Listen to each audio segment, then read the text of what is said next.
Bonjour à tous, content de vous retrouver. Si Aragon avait écrit que la femme était l'avenir de l'homme, je crois que les textes bibliques viendraient entériner cela bien avant. Durant cette histoire de l'Égypte et de cette sortie d'Égypte, nous sommes confrontés par leur présence à un certain nombre d'actes héroïques qui vont marquer de manière indélébile le processus de libération d'Israël, le processus de renaissance d'Israël, le processus de rédemption d'Israël. Rappelez-vous, nous sommes en plein milieu de ces 210 ans d'esclavage. Les enfants mâles sont condamnés. Amram, le père de Myriam et futur père de Moshe, décide de divorcer de sa femme Yochevet, ce qui est absolument inacceptable pour sa petite fille. Je ne sais pas quel âge elle a, 10 ans, 11 ans, 12 ans, je ne sais pas.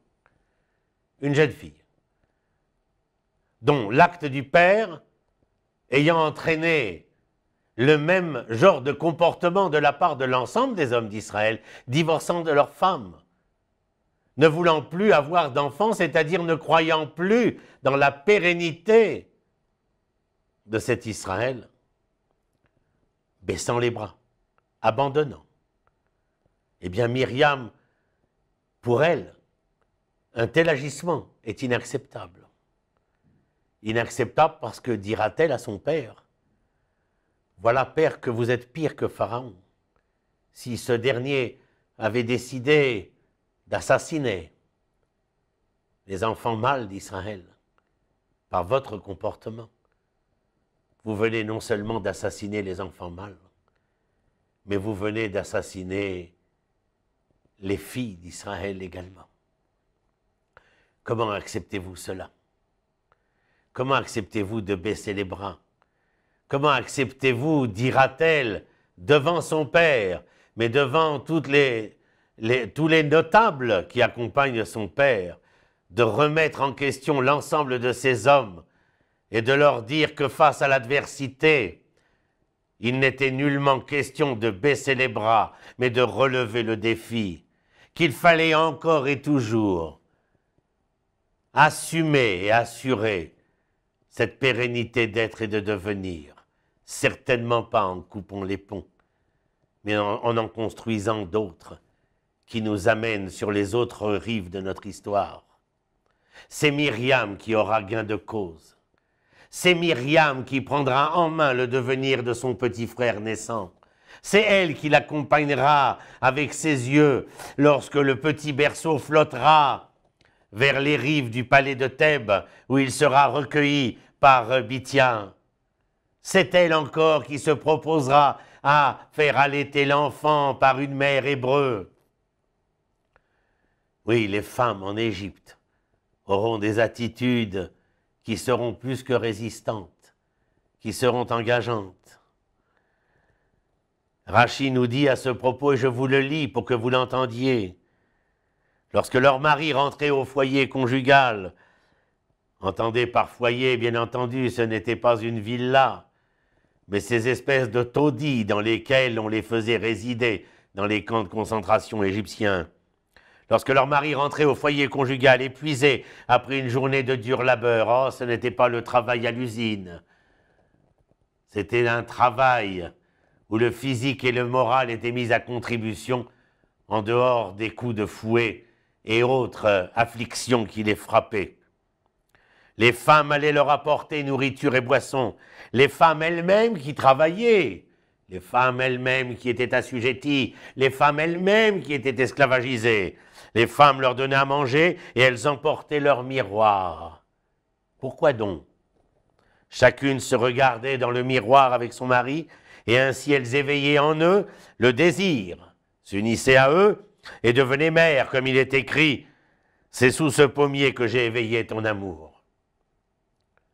Elle, comme Myriam, considérait qu'il fallait encore et toujours jeter ses ponts sur les autres rives pour pouvoir continuer la traversée de cette histoire. Elle qui, malgré leur labeur, leur assujettissement, leur dimension esclavagiste, trouvait le temps d'aller puiser de l'eau où elles espéraient ramener quelques poissons, pouvant offrir ainsi à leur mari le moyen de se sustenter après le dur labeur qui fut le leur.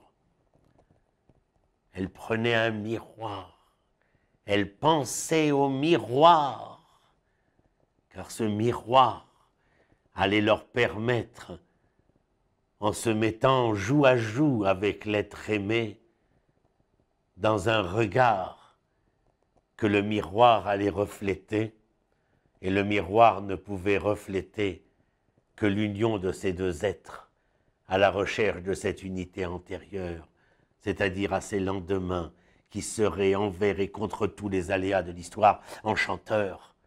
Elle, c'est ce qu'elle promettait à leur mari. S'il non, elle ne se serait pas fait belle. S'il non, elle n'aurait pas pris le miroir. S'il non, elle n'aurait pas été puiser l'eau. Elle n'aurait pas ramassé ses poissons. Ceci est un acte par excellence d'une volonté résistante, d'une volonté engagée. Ce que demandera l'Éternel tout au long de cette sortie d'Égypte. Depuis l'agneau, qu'il fallait prendre aux Égyptiens, les armes avec lesquelles il aurait fallu se battre contre eux, avec cette mer qui ne s'ouvrait pas et qu'il fallait que nous engagions à s'ouvrir, et tout le reste, comme l'histoire de Myriam, jeune fille, face à son père, comme toutes ces femmes. Et il est écrit aussi dans nos textes que les filles d'Israël possédaient des miroirs devant lesquels elles se regardaient lorsqu'elles se faisaient belles. Et pourtant, même ces miroirs, elles n'hésitèrent pas à les apporter afin qu'ils servent d'offrande pour la construction du tabernacle. Vous vous souvenez? Mais Moïse répugna les accepter parce qu'ils étaient destinés à satisfaire le penchant du mal. Le penchant du mal. L'Éternel lui répondit alors, ce que tu considères, toi, comme le penchant du mal, et c'est vrai que tout penchant peut être mis au service de ce qui est le moins ragoûtant possible, au service du mal. Mais sache que tous les penchants peuvent être aussi mis au service du bien. Est-ce que tu comprends cela, Moshe? Alors il lui dit, l'Éternel lui répondit alors, accepte-les, car ils me sont plus chers que tout. Ils me sont plus chers que tout.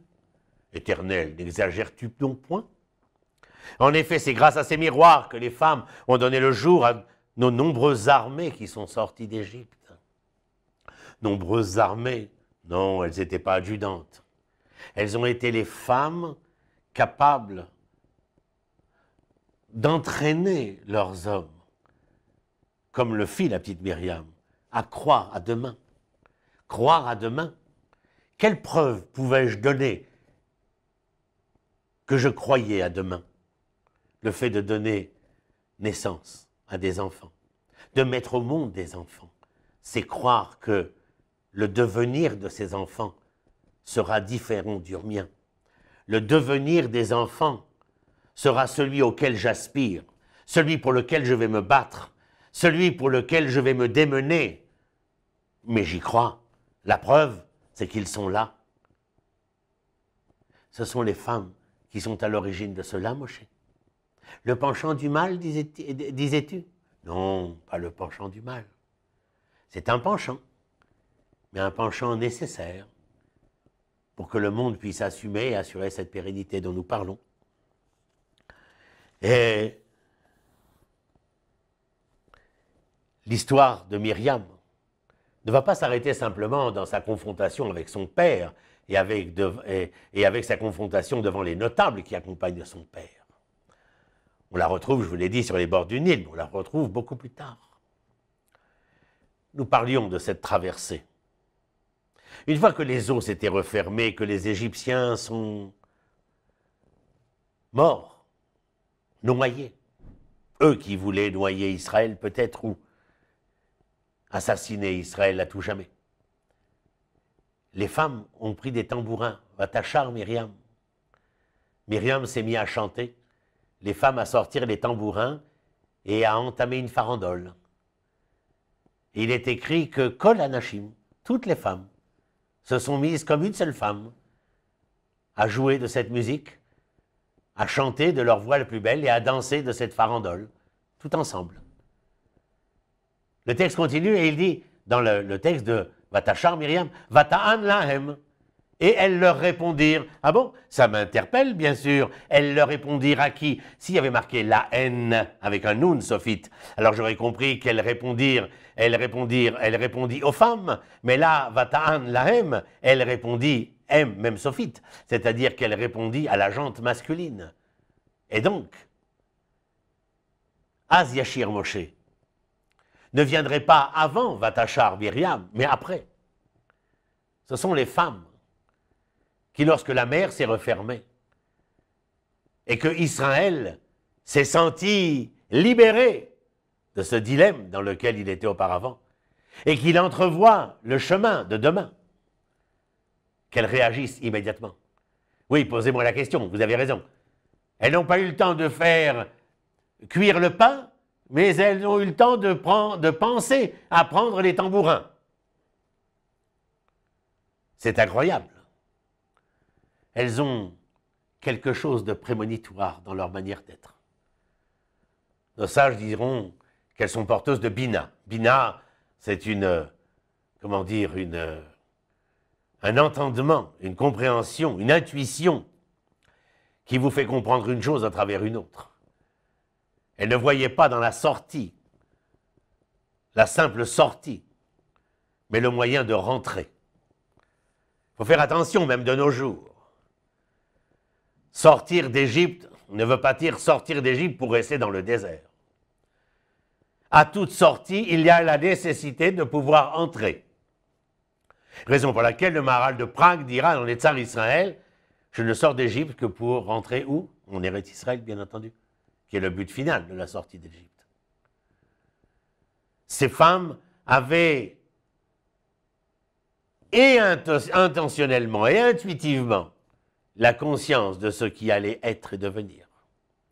Alors oui, elles n'ont pas pris le temps de faire cuire la pâte pour qu'elle soit du pain, elles ne seront que matzah, mais elles prennent le temps de prendre le tambourin, et dès que les eaux se referment et que le chemin s'ouvre devant eux, devant les enfants d'Israël, elles se mettent à chanter, à danser. Vata'an lahem, et elles répondent aux hommes. Pourquoi elles chantent et elles dansent? Az Yashir Moshe. Et puis je vous l'ai dit, Kol Anashim, toutes les femmes, comme une seule femme. Les hommes, avant cette traversée, le Midrash nous dit qu'ils étaient de ces hommes qui pensaient « Oh, ben, on va retourner en Égypte, on va se suicider, on va se battre, on va traverser. » 4 groupes. Mais elles, Kol Anashim, toutes les femmes comme une seule femme. Anashim, article défini, qui définit surtout la noblesse de ces femmes-là. Vous comprenez que Aragon n'avait rien inventé. Elles vont continuer à s'engager. Et lorsque on demande, comme je l'ai rappelé il y a un instant, des offrandes pour la construction du tabernacle et que les femmes vont venir avec ces miroirs qui va interloquer fondamentalement Moshe en se disant mais comment utiliser un objet qui devait servir à la tentation pour fabriquer, ah oui, qu'est-ce qu'on fabrique? La cuve des reins.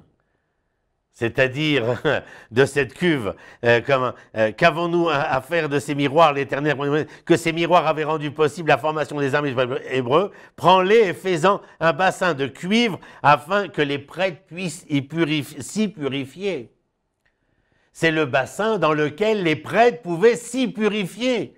Sur ce que tu appelles, toi, les miroirs de la tentation, moi je le vois dans les miroirs de la tentation, non pas la tentation pour être tenté d'affirmer et d'exulter les penchants les plus bas de l'être animal de l'homme, mais au contraire, pour faire de l'être animal de l'homme, l'homme dans toute sa matière d'identité morale et sa manière d'être homme. Alors oui, à ceux qui sont capables de nous faire valoir et entrevoir cela, je dis que cet objet est plus que n'importe quel objet, l'objet nécessaire à la fabrication de ce bassin de cuivre dans lequel les prêtres vont s'y purifier. Comment est-il écrit à ce moment-là? Ce bassin de cuivre servira aussi à cette eau pour confronter la femme qui aurait trompé le mari, la femme infidèle.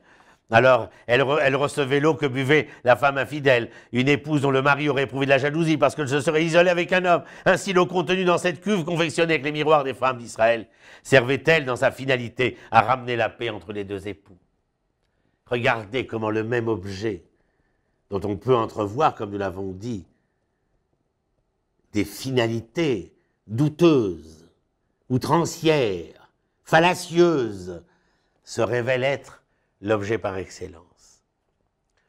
Comment expliquer que ces femmes aient eu la force, le pouvoir, la sagacité et la probité d'être présentes à chacun des moments de cette histoire d'Égypte, au point que nos sages diront dans le traité de Psachim que Bisrout Nashim Tzadkaniyot Yatsanu Mimitzraim, Bisrout Lobechova. Nous sommes sortis grâce aux femmes, non pas obligés par, mais grâce aux femmes, Bisrout Nashim Tzadkaniyot. Tzadkaniyot, Tzedek, la justice. La justice veut que nous soyons libres. La justice veut que l'homme espère. La justice tend à faire de l'homme le sujet de son histoire. La justice tend à faire entendre à l'homme qu'il n'est pas l'objet de quiconque, si ce n'est le serviteur de l'Éternel. Ces femmes étaient les porte-paroles, étaient l'étendard, étaient, comment dire, les vectrices, les médiatrices de ce devenir de l'homme. Sinon, où aurait-il plongé? Amram avait déjà décidé de divorcer. Les hommes avaient perdu de l'espérance, mais les femmes étaient restées, comme dira Edmond Flegg, nous, Kol Anashim, nous de l'espérance.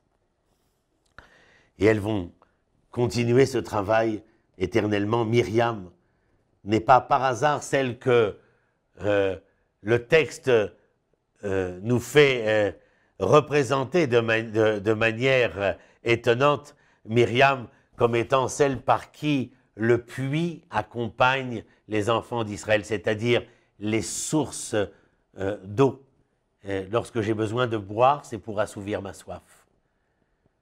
Lorsque je vais au puits assouvir ma soif, il est écrit que c'est la même racine qu'embrasser celle de s'abreuver. Nous l'avions déjà dit, je crois, à un moment donné dans la rencontre entre Yaakov et Rachel. Et Myriam est celle qui est représentative de ce puits qui accompagne les enfants d'Israël. D'ailleurs, lorsqu'elle va mourir, le puits va se tarir. Il faudra trouver d'autres sources d'eau. Mais encore une fois, ce sont les femmes que nous rencontrons auprès du puits.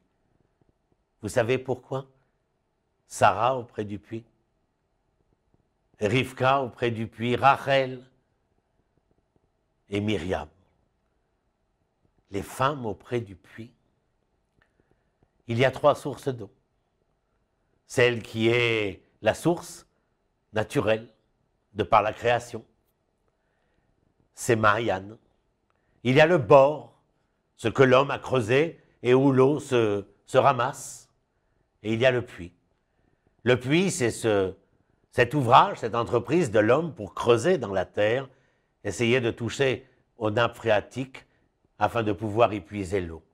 Le puits, c'est la rencontre du travail de l'homme et de la création de l'Éternel. Le puits, c'est cet objet dont Myriam est tellement représentative de la rencontre de l'homme avec l'Éternel, de la volonté ineffable de ce que l'homme veuille rencontrer l'Éternel, mais où l'Éternel n'est qu'en attente de sa rencontre avec l'homme. Et celle qui représente cela s'appelle Myriam. Myriam. Le puits se tarira, mais elle avait laissé un message qui resterait emblématique pour l'histoire d'Israël, à savoir croire envers et contre tous les aléas de l'histoire qu'il y aurait un lendemain et que rien ne se tarirait jamais. À bientôt. Shalom.